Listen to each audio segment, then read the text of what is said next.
Hi guys, my name is Crystal and welcome to my YouTube channel. Now I'm working through things at the moment, things that are on my mind, things that I need help with. I've failed to find anybody that can help me with the issues I've been suffering, so I'm resorting to do it yourself.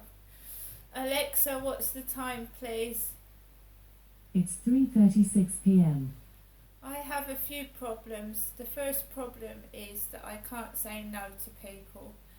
So when someone says, do you want to do something, I will say yes instead of saying no when I feel that no would be the better option. So I've struggled with that. I've struggled with my looks because I've been bullied since I was a very, very young age.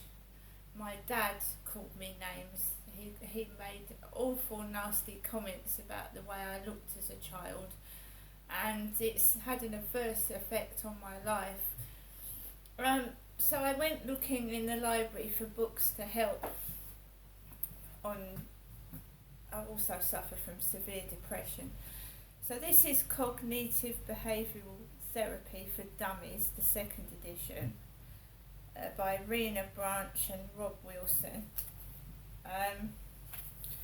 One of the problems is that I've got low self-esteem and I keep obsessing with the way I look. So this is chapter 11 of Beating Body Image Blues. In this book, this chapter, living happily with your looks, making healthy improvements, appreciating your whole self. There's more to life than being really, really ridiculously good looking, and I'm going to find out what it is. Derek Zoolander, and he was played by Ben Stiller in Zoolander. Taking care of your physical health and appearance is both normal and natural. Looking after yourself through regular exercise, good eating and personal grooming is part and parcel of good mental health. However, many people place too much importance on being physically attractive. Looks can become an overriding preoccupation and lead you into emotional disturbance or low self-esteem. Now this is what's happening to me. There's no denying that physical attractiveness has an impact on others.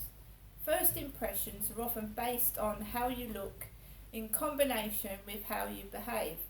Psychologists define the term body image as your internalized sense of what you look like. In many cases, the ideas people hold about their appearance are roughly accurate. In others, they could be quite divorced from reality. First, let's define what we mean by healthy and unhealthy body image. Someone with a healthy body image may not necessarily love the way they look, or even be above average in looks. Having a healthy body image is less about how attractive you are and more about accepting your looks as they stand. A healthy body image allows you to enjoy your life fully, whatever you look like, and be able to make the most of what nature gave you. People with unhealthy body images tend to desire looking radically different and imagine that they'd be far happier if only they were better looking. You're certainly not the only person in the world who worries about physical appearance. Even people who are generally considered to be very attractive often are beset with body image problems. It just goes to show you that your happiness with your appearance isn't inexorably linked to your objective attractiveness. Making friends with the mirror. Mirror, mirror on the wall, who's the fattest, ugliest, plainest, gawkiest, most freakish of them all? Delete as appropriate. Does this refrain ring a family bell with you? Is your relationship with the mirror fraught with anxiety and horror? If so, join the club. It's a big one. Dissatisfaction with personal appearance is rife in the Western world. and increasingly beyond. The severity of body image problems can vary from mild and irritating to severe and debilitating. At the mild end of the scale, you may just grumble about your looks, but still be able to live an enjoyable life. If your body image problem is more extreme, however, it may lead to depression, poor self-esteem, social withdrawal, and complicated disorders like body dysmorphic disorder, BDD, anorexia, and or bulimia. BDD is a disorder that involves extreme preoccupation with one or more physical features. The features the BDD sufferer regards as unacceptable and abnormally are usually not that noticeable to other people. BDD sufferers often have compulsive behaviours such as masking physical areas of concern through clothing and makeup, and checking in the mirror continually to ensure the perceived defect is still concealed or hasn't worsened in some way. Both women and men can suffer from BDD. Anorexia nervosa is an eating disorder characterised by severe fear of fatness, or indeed of being a normal healthy weight, coupled with intense efforts to lose weight. In the majority of cases, the sufferer believes she or he looks normal, even though other people, including doctors and therapists, insist that they're underweight. Anorexia affects men and women alike, despite the misconception that it's a female illness.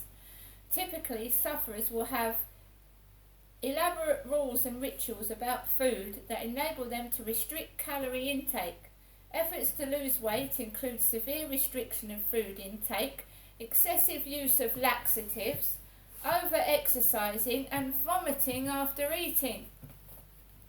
Bulimia nervosa is another eating disorder most sufferers are within a normal weight range. The disorder is characterised by periods of dieting punctuated by binges.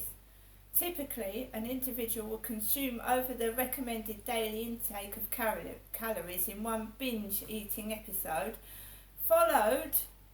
Following a binge, the sufferer purges, either through self-induced vomiting, use of laxatives, or both.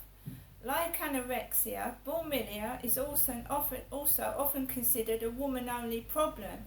In reality, however, many boys and men develop bulimia too. Right.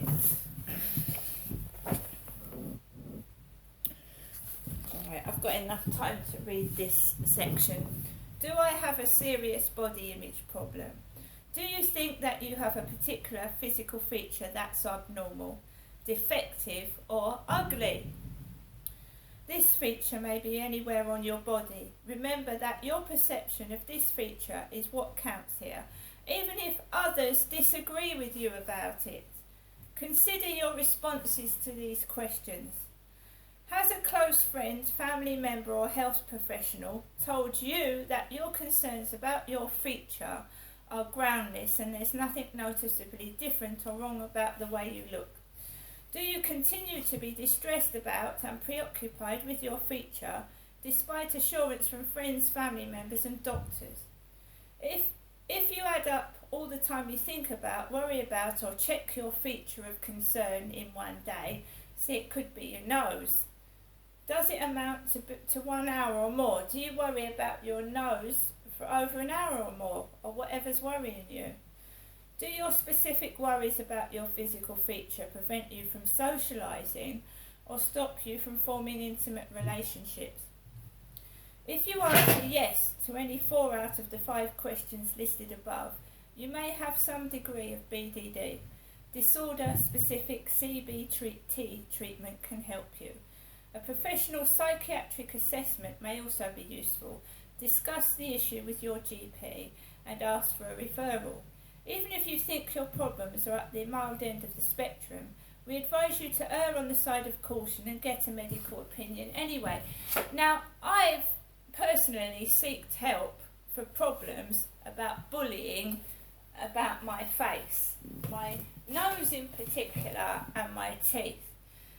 I mean, I have got crooked teeth and I've got a broken nose, right? I wasn't concerned about it as a child or when I was at school, but other people were preoccupied by it and they used to bully me for it. So they made it a problem. They kept laughing and drawing attention to me, that the fact about my nose and teeth.